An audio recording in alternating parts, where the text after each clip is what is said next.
Selon Le Parisien, ce mercredi 10 février, Olivier Véran s'insurge face à ceux qui estiment que Emmanuel Macron fait fi de la détresse des plus démunis. Le ministre se mobilise dans l'ombre. À propos de qualifier Emmanuel Macron de président de droite, un acte qui ulcère Olivier Véran. Gare à Philippe Besson, donc, loin des conférences de presse ou encore des débats houleux dans l'hémicycle, le coronavirus n'étant pas son seul combat, il n'oublie pas qu'il est aussi le ministre des Solidarités. Peu le savent, révèle ainsi le journaliste David Doucan dans le quotidien Le Parisien ce mercredi 10 février, mais il se déplace régulièrement, à la rencontre des plus précaires.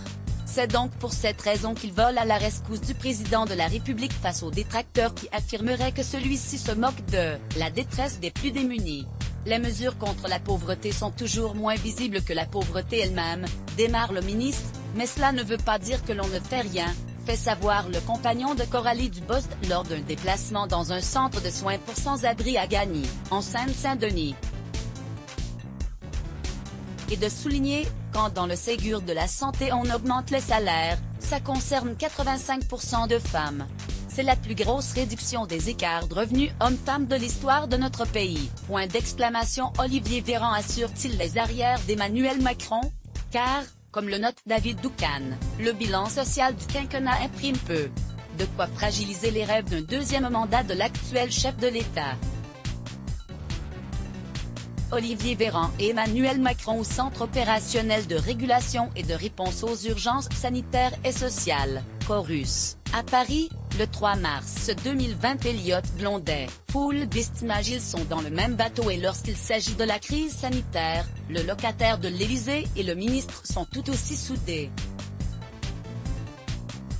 Face aux chiffres de contamination ainsi qu'aux variants britanniques, sud-africains et brésiliens, Olivier Véran et Emmanuel Macron font part d'une même espoir, un troisième confinement n'est pas nécessaire.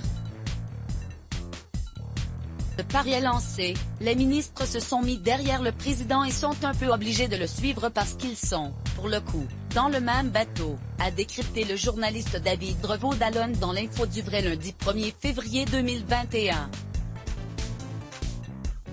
Pari que soutient donc aussi Gabriel Attal, porte-parole du gouvernement. Seule figure de la présidence à faire part de son désaccord, le Premier ministre Jean Castex. Celui-ci aurait plaidé pour un isolement, à l'image de scientifiques qui multiplient les appels alarmistes. Crédit photo, Jacques Poul Bistimage. Let's block ADS. Why?